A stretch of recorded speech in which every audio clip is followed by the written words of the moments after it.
ഇന്ത്യയുടെ ഉപരാഷ്ട്രപതിയായ രാജ്യസഭാ അധ്യക്ഷനായ ജഗദീപ് ധൻഖർ വളരെ വൈകാതെ തന്നെ അയോഗ്യനാകും. അതിന് കാരണമാകുന്നത് സുപ്രീം കോടതിക്കെതിരെയുള്ള നടപടിയാണ്. സുപ്രീം കോടതിയെ വെല്ലുവിളിച്ചുകൊണ്ട് ജഡ്ജിമാരെ മോശമായ പരാമർശം ഉപയോഗിച്ച് സുപ്രീം കോടതിയുടെ അധികാരപരിധിയെ കളിയാക്കിക്കൊണ്ട് ജഗദീപ് ധൻഖർ പാർലമെന്റിൽ നടത്തിയ പ്രസംഗം ഏറെ വിവാദമായിരുന്നു. അദ്ദേഹം പരസ്യമായി ചീഫ് ജസ്റ്റിസിനെയും സുപ്രീം കോടതിയെയും അപമാനിച്ചിരിക്കുകയാണ്.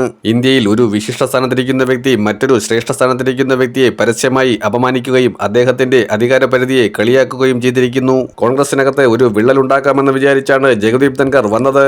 എന്നിട്ടിപ്പോൾ സുപ്രീം കോടതിയുടെ കൊളീജിയത്തെക്കുറിച്ചും അതുപോലെ തന്നെ ചീഫ് ജസ്റ്റിസായ സഞ്ജീവ് ഖന്നയെക്കുറിച്ചും വിമർശിക്കുകയാണ്. ഇന്ത്യൻ നിയമപ്രകാരം കോടതിയെ വിമർശിച്ചാൽ ആ വ്യക്തിക്കെതിരെ കേസെടുക്കും. ആ വ്യക്തി എത്ര വലിയ പരമോന്നത പദവിയിലിരിക്കുന്ന വ്യക്തിയായാലും കൃത്യമായും ആർട്ടിക്കിൾ 142 പ്രയോഗിച്ചാൽ ആ വ്യക്തി പിന്നെ ആ സ്ഥാനത്ത് ഉണ്ടാകില്ല. ജഗദീപ് ധൻഖറിന് അയോഗ്യതയുണ്ട് എന്നുള്ളത് വളരെ വ്യക്തമാണ്. അദ്ദേഹത്തിനെ ആ സ്ഥാനത്ത് നിന്നും നീക്കാൻ തന്നെയാണ് സുപ്രീം കോടതി ചീഫ് ജസ്റ്റിസ് സഞ്ജീവ് ഖന്നയുടെ തീരുമാനമെന്ന് വ്യക്തമാവുകയാണ്.